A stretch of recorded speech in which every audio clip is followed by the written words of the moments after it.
დღეს ვისაუბრებთ პულმონარულ ჰიპერტენზიაზე. პულმონარული ჰიპერტენზია თავისთავში აერთიანებს ძალიან ბევრ დაავადებას.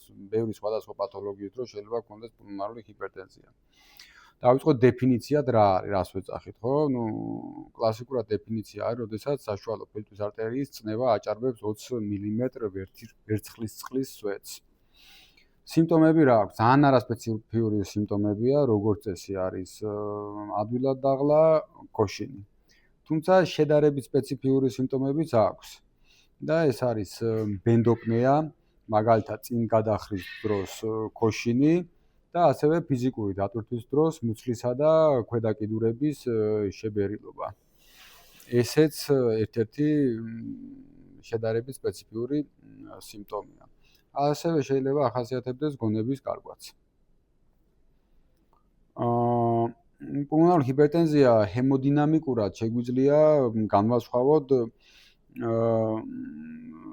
სამ სხვადასხვა ჯგუფად. ანუ პრეკაპილარული, პოსტკაპილარული და შეიძლება იყოს კომბინირებული. ანუ ეს რას ნიშნავთ?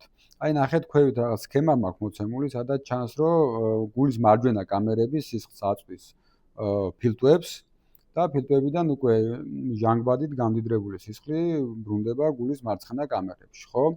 პრეკაპილარული პულმონარული ჰიპერტენზია ითვლება, ხო, აი კაპილარებში ხდება გასტაცვლა, ითვლება, როდესაც ჰიპერტენზია განპირობებული არის ფილტვის არტერიებში და არტერიოლებში არსებული რეზისტენტობის გაზრდით. პოსტკაპილარული არის ძირითადად როცა გვხვდება არის გულის უკმარისობა. ანუ მარცხენა წინაგულში არის მაღალი წნევა, სხვადასხვა მარცხენა მხრივ გულის უკმარისობით გამოწვეული და შესაბამისად ეს იწვევს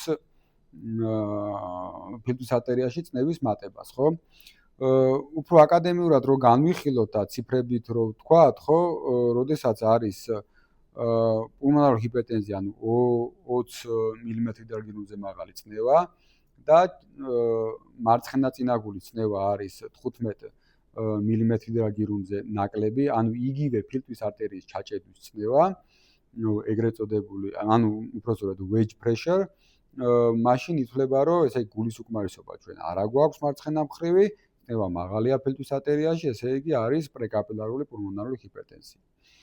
და პულმონარული რეზისტენტობა არის 2 ვუდი იუნიტზე, თქვათ, ნაკლები. როდესაც არის პულმონარული ჰიპერტენზია, ანუ პულმონარული რეზისტენტობა 2 ვუდზე, თქვათ, მეტი, საშუალო ფილტვის არტერიის წნევა არის 20-ზე მეტი და თქვათ, ასევე გვხვდება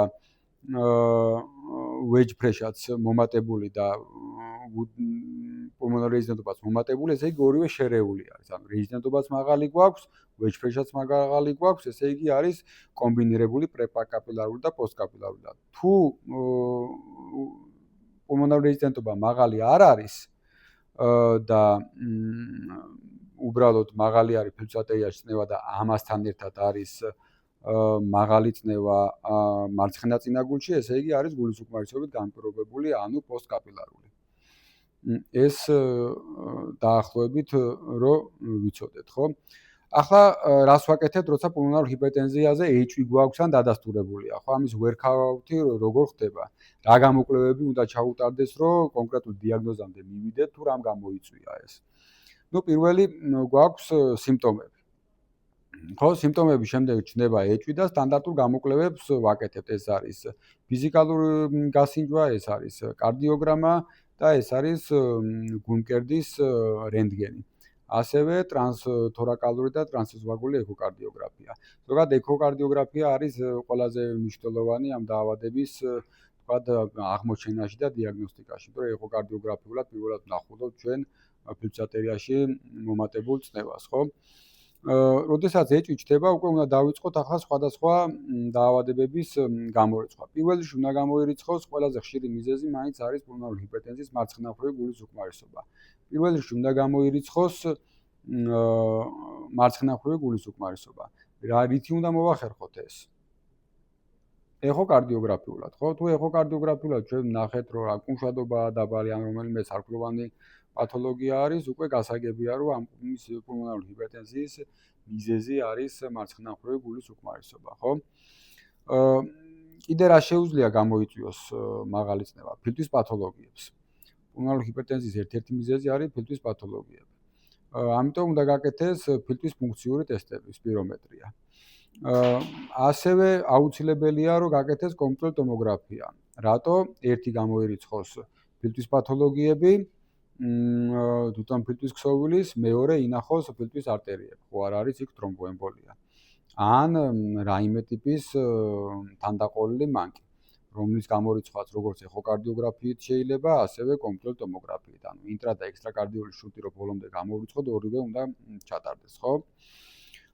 და ასევე ძალიან მნიშვნელოვანი არის გულის მაგნიტური რეზონანსული ტომოგრაფია, რომელიც უკვე ბოლო 2022 წლის გაიდლაინში დაამატეს პულმონარული ჰიპერტენზიის დიაგნოსტიკაში. ეს ძალიან მნიშვნელოვანი არის, რომ შეფასდეს რამდენად გამოიწვია პულმონარული ჰიპერტენზიას მარჯვენა მხრივი გულის უკმარისობა და რა მდგომარეობაშია მარჯვენა პარკუჭი, მისი კუმშვადობა, მისი მოცულობა და ასევე მკურნალობის ეფექტურების შესაფასებლად ძალიან აქტიურად ვიყენებთ გულის მაგნიტურ რეზონანსულ ტომოგრაფიას. და რა თქმა უნდა, ძალიან მნიშვნელოვანი არის მარჯვენა კამერების კათეტერიზაცია. როცა ინვაზიურად რეალურად დიაგნოზის დადასტურება ხდება მარჯვენა კამერების კათეტერიზაციით, როცა რეალურად ჩვენ შევდივართ კათეტერით, შვანგაცის კათეტერით მარჯვენა კამერებში, ნახულობთ წნევას მარჯვენა წინაგულში, მარჯვენა პარკუჭში, ფილტვის არტერიაში და როდესაც ფილტვის არტერიაში ბოლომდე ჩავალთ და ჩაეჭედება კათეტერი, კათეტერის ბოლოს მეორე მხარეს უკვე აღმოჩნდება ის წნევა, რაც არის მარცხენა წინაგულში, ხო და ამის საშუალებით ჩვენ შეგვეძლება ვიმსჯელოთ მარცხენა მხრივი გულის უკმარისობა გვაქვს თუ არა და თუ გვაქვს რა ხარისხის არის რა. შესაბამისად ეს არის პრეკაპილარული, პოსტკაპილარული თუ შერეული ტიპის, ამის დიაგნოსტირება ხდება მარჯვენა კამერების კათეტერიზაციით, ანუ ამ ინვაზიური მეთოდით. ანუ ჩვენ ახლა ვიმსჯელებთ ძირითადად კომპიუტერულ ტომოგრაფიაზე და მაგნიტურ რეზონანსულ ტომოგრაფიაზე, ხო? აქ ვახსენებთ, რომ მნიშვნელოვანია ეხოკარდიოგრაფია, მარჯვენა კამერების კათეტერიზაცია, კატე და MRI. ანუ ვიტრიალებთ ძირითადად კატესა და მაგნიტურ რეზონანსულ ტომოგრაფიის ირგვლივ. თუმცა ასევე ვახსენებთ მარჯვენა კამერების კათეტერიზაციას, როდის ვიყენებთ და დაახლოებით რა ინფორმაცია შეგვიძლია აქედან მივიღოთ, ხო? დავიწყოთ კომპიუტერული ტომოგრაფიით, ხო? პულმონარული ჰიპერტენზიის კატენიშნები რა არის? ჩვენ შეიძლება შევხვდეთ პაციენტები, რომლებსაც ფილტვის არტერიაში მაღალი წნევა აქამდე დიაგნოსტირებული არ აქვს და უბრალოდ შემთხვევით სხვადასხვა მიზეზით მათ დაენიშნათ კომპიუტერული ტომოგრაფია და ნახოთ, აღმოვაჩინოთ ის ნიშნები, რომელიც არის ამისთვის დამახასიათებელი. და რა არის ახლა ეს ნიშნები? რა შეიძლება იყოს? თუ ქრონიკულად მაღალი წნევა არის ფილტვის არტერიაში, რას გამოიწვევს? პირველი, რა ვხედავთ პირველ სურათზე? ფილტვის არტერიის დილატაციას, ხო? ძალიან მნიშვნელოვანი მარკერი არის ფილტვის არტერიის დიამეტრის ფართობა მიმდებარედ ასწვრივი აორტის შუა მესამედის დიამეტრის ფარდობასთან, ხო? თუ არის მიახლოებული, თუ ეს ფარდობა არის 0.9 და მეტი, ეს უკვე ერთ-ერთი ნიშანი არის პულმონარული ჰიპერტენზიის. თუ დიდი ხანი აქვს პაციენტს პულმონარული ჰიპერტენზია, რა შეიძლება გამოიწვიოს? მარჯვენა პარკუჭის დილატაცია. აი მეორე სურათზე ვხედავთ ასევე მარჯვენა პარკუჭის დილატაციას, ხო? და მესამე ნიშანი, რომელიც აუცილებლად უნდა მივაქციოთ ყურადღება, ეს არის ფილტვის ვენებში კონტრასტის მოხვედრა. თუ ჩვენ შევყავთ კონტრასტული ნივთიერება მხრის ვენაში, როგორც წესი ის თავისუფლად უნდა გადავიდეს მარჯვენა წინაგულში და მარჯვენა პარკუჭში, მაგრამ თუ იქ მაღალი წნევა დაგვხვდა, შეიძლება ის გადანაწილდეს ქვედაღრუ ვენაში და ქვედაღრუ ვენებიდან გადავიდეს გუძლის ვენებში. ამიტომ შემთხვევით თუ ეს ნიშნები ვნახეთ, ჩვენ შეგვიძლია ეჭვი გამოვთქვათ, რომ პაციენტს ხომ არ აქვს პულმონარული ჰიპერტენზია.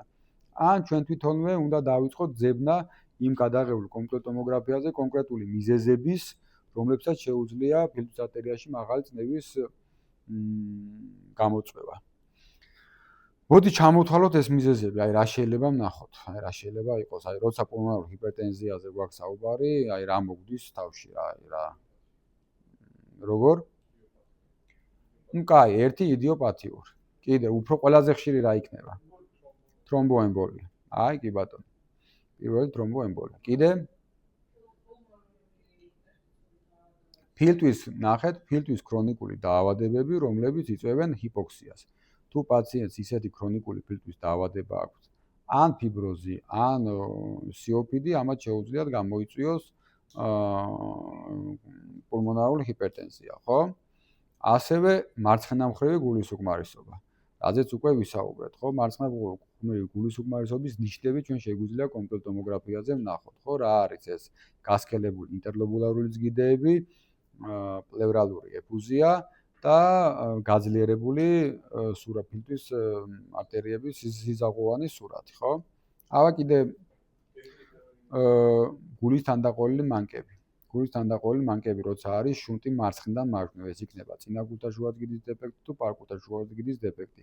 ძალიან ხშირი არის მოზრდილებში, რომ შეიძლება პირველად ჩვენთან კომპიუტერულ ტომოგრაფიით მოხდეს დიაგნოზის დასმა და ადრეულ ასაკში ეს დიაგნოზი გამორჩენილი იყოს.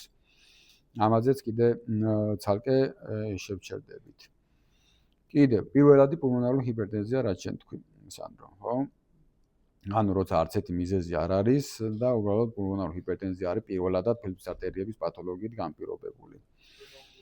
ვენოოკლუზიური დაავადება. ვენოოკლუზიური დაავადება, როცა პირველად პულმონარული ჰიპერტენზია არის, როცა არტერიოლები არის დაზიანებული და არის გასქელება, მაგრამ ვენოოკლუზიური დაავადებაა, როცა ვენულები არის დაზიანებული და მაშინ არის გასქელება, როგორც წესი ვენოოკლუზიური დაავადება და პულმონარული კაპილარული ჰემანგიომატოზი ერთად ხდება და პულმონარული კაპილარული ჰემანგიომატოზი არის, როდესაც წვრილი ალვეოლების ირგვლივ ხდება წვრილი კაპილარების ჰიპერპლაზია და ეს იწვევს უკვე თქვათ პულმონარული ჰიპერტენზიას თავისთავად რა.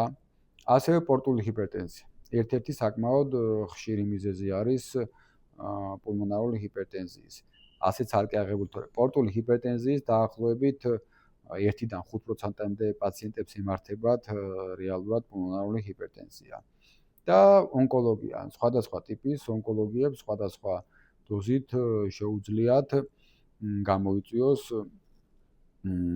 პულმონარული ჰიპერტენზია.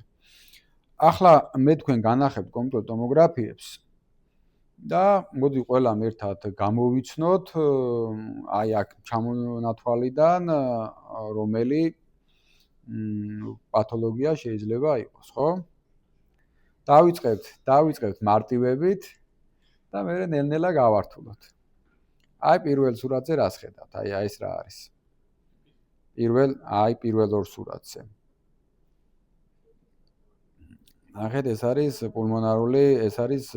პულმონარული ფიბროზი. აი ხედავთ სუბპლევრალურ ჰანიკამბინგს, ხო? ანუ, როდესაც მედის ინტერსტიციული ფიბროზი, ამას შეუძლია ქრონიკული ჰიპოქსია გამოიწვიოს და შესაბამისად შემდგომ პულმონარული ჰიპერტენზია. და მეორე სურათზე ვხედავთ ემფიზემას, ხო? აქვე გავიხსენოთ ემფიზემის სამი ტიპი: ცენტრილობულარული, პანლობულარული და პარასეპტალური. თუ არის ემფიზემა, ამასაც შეუძლია გამოიწვიოს პულმონარული ჰიპერტენზია და ამიტომ თუ ნახავთ ჩვენ კატეზე პულმონარული ჰიპერტენზიის ნიშნებს და ნახეთ ფილტვის დაზიანება, უკვე ყველაფერი ახსნილია. აი ეს რა არის? ესეც ფილტვის პათოლოგიაა, ქრონიკული, აი რას გავს ეს? რა შეიძლება იყოს? ხო, ეს არის ცისტური ფიბროზი, რომელიც ასევე მიდის დიფუზური მრავლობითი ბრონქიექტაზიებით, აქ ხედავთ ბრონქიექტაზიებს და ჰიპერპლაზირებულ ბრონქიალურ არტერიებს, რაც დამახასიათებელი არის ცისტური ფიბროზისთვის რა. ესეც ამათთან ერთად ამ დაავადებებთან ერთად შედის, ანუ ფილტვის ქსოვილის დაზიანებით გამოწვეული პულმონარული ჰიპერტენზია. აქ რა ვხედავთ? რა არის ეს? თრომბოემბოლია, დიდი ზომის თრომბოემბოლია, რომელიც ასევე გამომწვევი მიზეზი არის ერთ-ერთი ყველაზე ხშირი. ეს შემთხვევა ახლა რასაც ვხედავ, მწვავე არის თუ ქრონიკული? მწვავე, აი რითი ვსჯელობთ რომ მწვავეა, აი რა ნიშნები გვაქვს რომ მწვავე არის? კი ბატონო, თვითონ თრომბის ფორმით და ასევე მეორადი ნიშნებით, ხო? მწვავედ როცა მოხდა ვერ ასწრებს ფილტვის არტერია დილატირებას, ეს ერთი და მეორე მარჯვენა პარკუჭი კედლები არ არის ჰიპერტროფირებული. როცა ქრონიკულია, აქ ჰიპერტროფიასაც ხედავთ, ხო? და ფილტვის ღერო როგორც წესი უფრო მეტად არის დილატირებული. კაი, ეს რა ნიშანია, ახლა რასაც ხედავთ. აი მარტო ამ სურათით რას ვიტყვით, რომ რა არის? რომა ფილტვის როგორი დაზიანებაა ეს? რას დაარქმევდი ამას? მოზაიკური შენება. ეს არის მოზაიკური შენება, ხო? ანუ ნახეთ, ფილტვის სიმკვრივე სხვადასხვა ადგილას არის სხვადასხვა ხარისხის. აი ეს მოზაიკური შენება რას ამიზეს ახასიათებს? ხო, ანუ როცა არის ვენტილაციის და პერფუზიის დარღვევა, ხო? ანუ მოზაიკური შენება შეიძლება შეხვდეს ერთი ობსტრუქციული დაავადების დროს და მეორე შეიძლება შეხვდეს ანუ ფილტვის ქრონიკული თრომბოემბოლიის დროს, როცა სხვადასხვა ფილტვის არტერიებში სხვადასხვა რაოდენობის სისხლი მიედინება. ანუ აქ ეს რა იქნება, რადგანაც ახლა საუბრობთ აი შეხედეთ, აქ ჩანს ქრონიკული თრომბოემბოლია, აქ ჩანს ავსების დეფექტი, ხო? და აი აქაც ხედავთ კედლის ამყოლი თრომბული მასებია.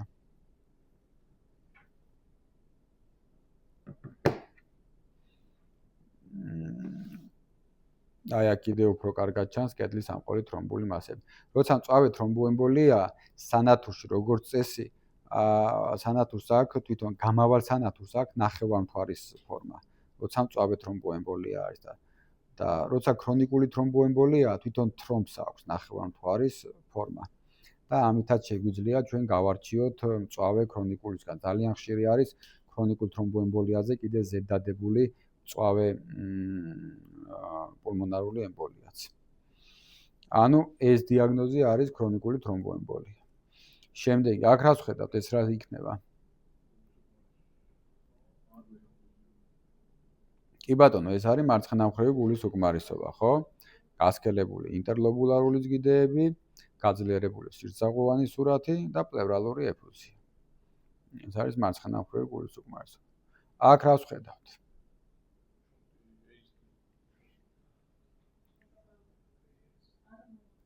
აი, პირველი სურათი, ხო? პირველი და მეორე, აი ესენი. აქ არის ანომალურ დრენაჟი, ხო? ან მარცხენა მარჯვნივ შუნტი. მარცხენა ზედა ფილტვის ვენა ჩაედინება უსახელო ვენაში. და ეს არის ფილტვის ვენების ნაწილობრივი ანომალურ დრენაჟი. აი ქვედა სურათში ესეც ფილტვის ვენების ნაწილობრივი ანომალურ დრენაჟია, ოღონდ ამ შემთხვევაში მარჯვენა ზედა ფილტვის ვენა ჩაედინება უსახელო ვენაში. აი ეს არის უკვე წინაგულთა შუაძგიდის დეფექტი, შუნტი არის მარცხნივ და მარჯვნივ. ეს არის ვენური სინუსის ტიპის წინაგულთა შუაძგიდის დეფექტი და აქაც ხედავთ თქვენ წინაგულთა შუაძგიდის დეფექტს, რომელსაც ასევე შეუძლია გამოიწვიოს პულმონარული ჰიპერტენზია. აი, აბა ეს რა იქნება? რას ხედავთ აქ?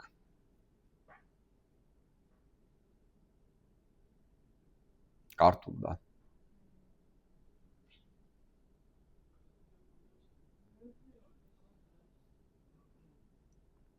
ფილტვის ქსოვილში რას ხედავთ?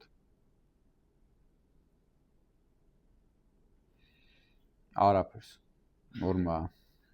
ფილტვის ქსოვილი არის ნორმა, ერთადერთი რაც ჩანს, რომ ცოტა დილატირებულია მარჯვენა კამერები. ანუ რა თქმა უნდა, ახლა ამით ჩვენ დიაგნოზს ვერ დავსვამთ, მაგრამ ეს არის შემთხვევა პირველადი პულმონარული ჰიპერტენზიის. ანუ პირველად პულმონარული ჰიპერტენზიის უმრავლეს შემთხვევაში, როცა გვაქვს ეს დიაგნოზი, ფილტვის ქსოვილში დაზიანებები არ არის. თუმცა არსებობს ნიშნები, რომელზეც ქვევით ვისაუბრებთ, სადაც გარკვეული ცვლილებები გვხვდება ხოლმე. კარგი, აბა ეს რა არის? მოდი, კარგად დავაკვირდეთ, მივაახლოვოთ. აი რას ხედავთ აქ? ეს არის ცენტრილობულარული დაბრუნებული შუშის სურათი. კაი, აქ რას ხედავთ? კი, ინტერლობულარული ზგიდეების გასქელება, კი ბატონო, ეს არის ვენოოკლუზიური დაავადება. ანუ, როდესაც ვენულების შევიწროება ხდება, ხო, მაშინ ფილტვის ქსოვილში შეგუგება გვაქვს. როცა არტერიოლების შევიწროება ხდება, მაშინ ფილტვის ქსოვილში როგორც წესი დაზიანება არ არის. ორივე ესენი პულმონალური ჰიპერტენზიის სხვადასხვა ტიპები არიან. ერთი არის პირველადი პულმონალური ჰიპერტენზია, ეს შემთხვევა, მეორე არის ვენოოკლუზიური დაავადება. აი ისევ გართულდა კიდევ უფრო მეტად. აი ეს რა შეიძლება იყოს? აი მივაახლოვოთ, დავიწყოთ პირველი შემთხვევით.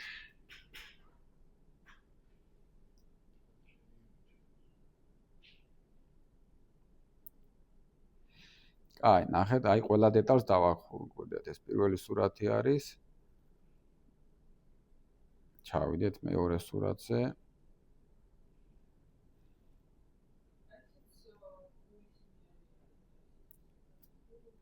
აი ისრები მაგ პერიფერიულად ჩანს, რომ არის ჰიპერპლაზირებული სიძაღვები. რას ახასიათებს პერიფერიული სიძაღვების ჰიპერპლაზია?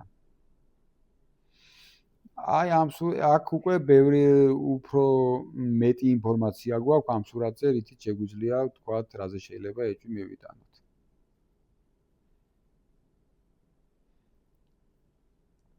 აი, მეოთხე სურათი დამალული მაქვს და ბარემ ამასაც განახებთ, წესით უნდა ახლა გამოიცნოთ.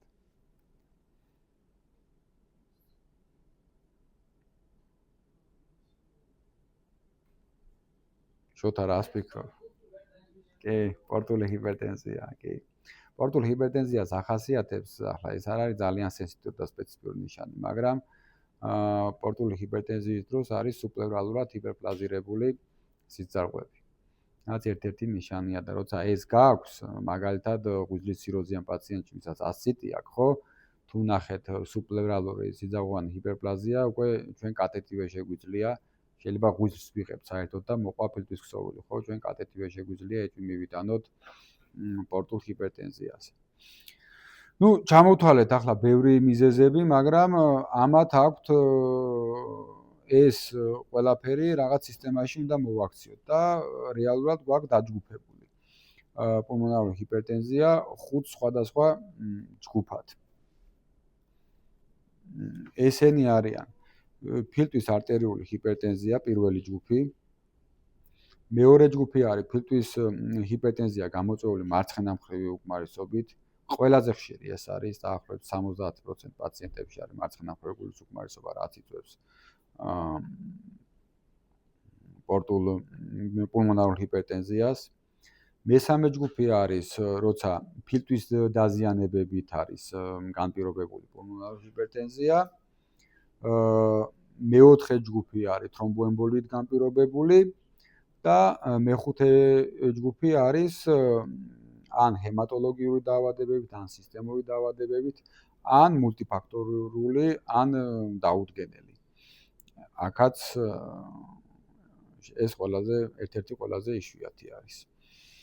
მოდი ეს ჯგუფები ცალ-ცალკე ჩავშალოთ ახლა და განვიხილოთ ვინ შედის მაგალითად უფრო დეტალურად პირველ ჯგუფში არის გაერთიანებული პირველადი პულმონარული ჰიპერტენზია, ვენოოკლუზიური დაავადება, პორტული ჰიპერტენზია, თანდაყოლილი მანკების რატომღაც პირველად პულმონარული ჰიპერტენზიაშია გაერთიანებული და ნუ შეიძლება აქვე არის აივ ინფექციით განპირობებული და შისტოსომიოზით განპირობებული. უფრო ხშირად ემართებათ ქალებს, ვიდრე მამაკაცებს. მეორე ჯგუფი რა იყო? მეორე ჯგუფი არის ჯერ კატენიშნები ვთქვათ. წინა кейსი განახეთ პირველად პულმონარული ჰიპერტენზიის, სადაც პრაქტიკულად დაზიანება არ ჰქონდა ფილტვის ქსოვილში, მაგრამ არსებობს ნიშნები, რომლებიც ასევე შეიძლება შეგვხვდეს. ეს არის არაჰომოგენური სურათი და ცენტრალური დაბურული შუშის სურათი, რომელიც დამახასიათებელი შეიძლება იყოს პირველადი პულმონარული ჰიპერტენზიისთვის. და ასევე გაძლიერებული სიძაღოვანი სურათი, რაც ასევე ახასიათებს პირველად პულმონარულ ჰიპერტენზიას რა. აი ეს არის უკვე ვენო-ოკლუზიური დაავადების შემთხვევები, ხედავთ აქ შემთხვევა, როცა არის ინტერლობულარული ჯგუფების გასქელება, ანუ რაც გულის უკმარისობისთვის არის ასევე დამახასიათებელი. და გაძლიერებული სიძაღოვანი სურათი. კარგით, მეორე ჯგუფში შედის მარცხენა მხრევი გულის უკმარისობა, ასევე ეს არის პოსტკაპილარული, როდესაც wedge pressure გვაქვს მაღალი და პულმონარული რეზისტენტობა არის 2 უდის იუნიტზე ნაკლები. მესამე ჯგუფში შედის ფილტვის ქრონიკული დაავადებები, როგორც ობსტრუქციული, ასევე რესტრიქციული. პირველ სურათში ხედავთ თქვენ ემფიზემას და მეორე სურათი არის ტიპიური იდიოპათიური ინტერსტიციული ფიბროზი. მეოთხე ჯგუფში არის თრომბოემბოლია, ქრონიკული თრომბოემბოლია და ქრონიკული თრომბოემბოლიის ნიშნები კიდე ერთხელ გავიაროთ რა არის, ხო? დილატირებული მარჯვენა კამერები, ჰიპერტროფირებული მარჯვენა პარკუჭით, მოზაიკური შენება ფილტვის ქსოვილის და კედლის ამყოლი თრომბული მასები. აი ხედავთ აქ როგორ ნახევარმთვარისებრად თვითონ თრომბული მასა არის და არა სანათური. ამიტომ ეს არის ქრონიკული თრომბოემბოლია და აი კედლის ამყოლი თრომბები. ზოგადად ქრონიკული თრომბოემბოლიის დიაგნოსტირებაში კატი არის ძალიან არც თუ ისე სენსიტივობა არის 76% და სპეციფიურობა არის 96%. და სენსიტიურობა ძალიან დამოკიდებული არის როგორ აპარატზე ხდება გამოკვლევა და რამდენად გამოსცილი არის თვითონ მკვლევარი. მეხუთე ჯგუფი თავისთავად მოიცავს სხვადასხვა და იშვიათ მიზეზებს, მიეროპროლიფერაციული დაავადება, ქრონიკული თითქმის უკმარისობა, სარკოიდოზი და ფარისებრი ჯგუფის დაავადებები არიან მეხუთე ჯგუფში გაერთიანებული. ხო, რაც შეეხება გულის მაგნიტურ რეზონანსულ ტომოგრაფიას, რომელიც ვახსენეთ, ხო? პულმონარული ჰიპერტენზიის დიაგნოზი როგორც კი დაისმება, აქ უნდა შეფასდეს ძალიან მნიშვნელოვანი არის რისკის შეფასება. ანუ, იმიტომ რომ მკურნალობის ტაქტიკაც უნდა გადაწყდეს ამ რისკების მიხედვით. ეს არის დაბალი რისკის ჯგუფი, intermediate risk თუ high risk. ეს არის უკვე ეს სლაიდი ამოღებული მაქვს 2022 წლის პულმონარული ჰიპერტენზიის გაიდლაინიდან, სადაც წინა გაიდლაინისგან განსხვავებით დამატებული არის გულის მაგნიტურ რეზონანსული ტომოგრაფია. ამიტომ რისკის შეფასებაში ძალიან მნიშვნელოვანი არის გულის მაგნიტურ რეზონანსული ტომოგრაფია. ისევე როგორც ჯერ ერთი რისკი უნდა შევაფასოთ და მერე მკურნალობის ეფექტურობაც უნდა განსაზღვროთ მაგნიტურ რეზონანსული ტომოგრაფიით. და რა პარამეტრებს ვაფასებთ აქ? ეს ძირითადად არის მარჯვენა პარკუჭის კუმშვადობა, თუ რამდენი არის განდევნების ფრაქცია მარჯვენა პარკუჭის, მოგეხსენებათ გულის ეხოთი შეფასებული არც თუ ისე სწორი არის, იმიტომ რომ მარჯვენა პარკუჭს არ აქვს ისეთი მარტივი გეომეტრია, როგორც მარცხენა პარკუჭს, ამიტომ გულის მაგნიტურ რეზონანსული ტომოგრაფია ძალიან მნიშვნელოვანი არის მარჯვენა პარკუჭის კუმშვადობის შეფასებაში. ასევე ვნახულობთ მის დილატაციის ხარისხს. და რისკების შეფასებაში ძალიან მნიშვნელოვანი არის სიმპტომები, ანუ გულის უკმარისობის სიმპტომები, გარდა მაგნიტურ რეზონანსული ტომოგრაფიის, ან უნდა შეფასოს გულის უკმარისობის სიმპტომები, როგორ პროგრესირებს ეს სიმპტომები ძალიან მნიშვნელოვანია, აქვს თუ არა პაციენტს გონების კარგვა, გულის უკმარისობის სიმპტომების WHO-ს კლასიფიკაცია პირველი, მეორე, მესამე თუ მეოთხე არის. ასევე 6-თვიანი დატვირთვის ტესტი, ანუ რა დატვირთვა შეუძლია პაციენტს, რამდენი შეუძლია გაიაროს 6 წუთის განმავლობაში. აქ ხედავთ მონაცემებს. ასევე ფილტვის ფუნქციური შეფასება, PIK-V2 რამდენია, ამასაც ვაფასებს. BMP ძალიან მნიშვნელოვანია, BMP-ს განსაზღვრა, როგორც severity-ს შესაფასებლად, ასევე მნიშვნელოვანი არის უკვე მკურნალობის შედეგების შეფასებისთვის.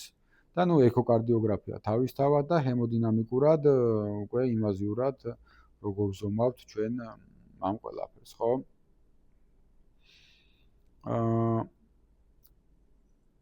აქვე მინდა რომ ხო ეს არის შემთხვევა, სადაც უკვე აქ გულის მაგნიტური რეზონანსული ტომოგრაფიით ნანახი ერთ-ერთი кейსი არის, სადაც პულმონარული ჰიპერტენზიით ნახეთ ჩვენ პაციენტი, სადაც დადგინდა რომ აქვს წინაგულთა ჟუვაძგიდის დეფექტი და აქვე მინდა აღვნიშნო რომ გულის თუ თანდაყოლილი მანკი არის, გულის მაგნიტური რეზონანსული ტომოგრაფია ძალიან მნიშვნელოვანია, იმიტომ რომ ყველაზე ზუსტად ხდება კუპი QS-ის, ანუ დინების მარჯვნივ და დინების მარცხნივ განსაზღვრა მაგნიტური რეზონანსული ტომოგრაფიით, იმიტომ რომ ვიღებთ ჩვენ ფილტვის არტერიას, ფილტვის ღეროს, ვნახულობთ აქ რამდენია stroke volume, ასევე ვიღებთ ასწვრივ აორტას, იქაც ვნახულობთ რამდენია stroke volume და შესაბამისად ხდება კუპი QS-ის განსაზღვრა.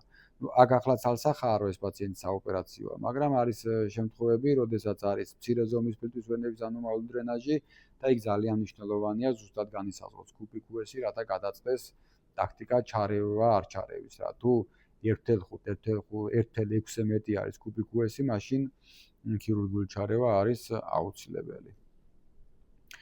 მკურნალობა არის ძირითადად ხდება კალციუმის არხების ბლოკერებით, ანუ კალცი ანტაგონისტები არის მკურნალობა, ენდოთელის რეცეპტორების ანტაგონისტები ასევე, ფოსფოდიესტერაზა 5-ის ინჰიბიტორები, პროსტაციკლინის ანალოგები და უკვე სიმპტომების და კლინიკური მიმდინარეობის მიხედვით წყვიტავთ ანტიკოაგულაცია გვინდა, შავდენები გვინდა თუ ოქსიგენოთერაპია, ეს უკვე დამოკიდებული არის კონკრეტულ მიზეზზე თუ რა იქნება რა. ძალიან მნიშვნელოვანი არის ასევე ვახსენეთ მარჯვენა კამერების კათეტერიზაცია და ეგრეთ წოდებული ვაზორეაქტიულობის ტესტი. ვაზორეაქტიულობის ტესტი ტარდება მხოლოდ პირველადი პულმონარული ჰიპერტენზიის შემთხვევაში, მემკვიდრეობითი პულმონარული ჰიპერტენზიის შემთხვევაში და ასევე წამალთან ასოცირებული პულმონარული ჰიპერტენზიის შემთხვევაში.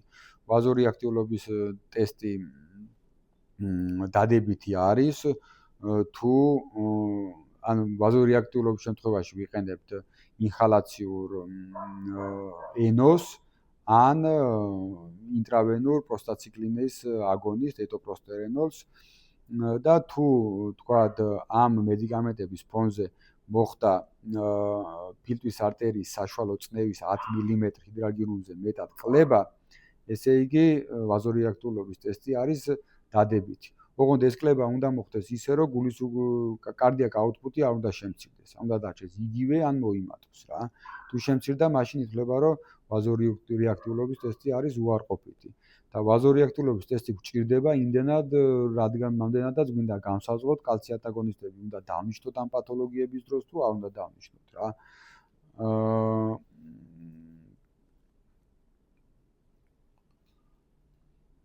და მოკლედ განვიხილოთ ეს მედიკამენტები, კიდევ ერთხელ გადავხედოთ, აქ სლაიდებზე მოცემული არის დეტალები ამ მედიკამენტების, ენდოთელინ რეცეპტორის ანტაგონისტი ყველაზე მეტად ხშირად გამოყენებადი არის ბოზენტალი, რომელიც საკმაოდ აქტიურად გამოიყენება ამ დაავადების მართვაში და უკვე არის მონაცემები, რომ სიცოცხლის ხანგრძლივობასაც ზრდის იმასთან ერთად, რომ სიმპტომური გაუმჯობესება ახასიათებს, ასევე ფოსფოდიესტერაზა 5-ის ინჰიბიტორები ძალიან ხშირად კომბინაციაში ინიშნება ეს ორი მედიკამენტი და ასევე მესამე წამალი, რომელსაც გამოვიყენებთ, არის პროსტაციკლინის ანალოგები. დიდი მადლობა ყურადღებისთვის.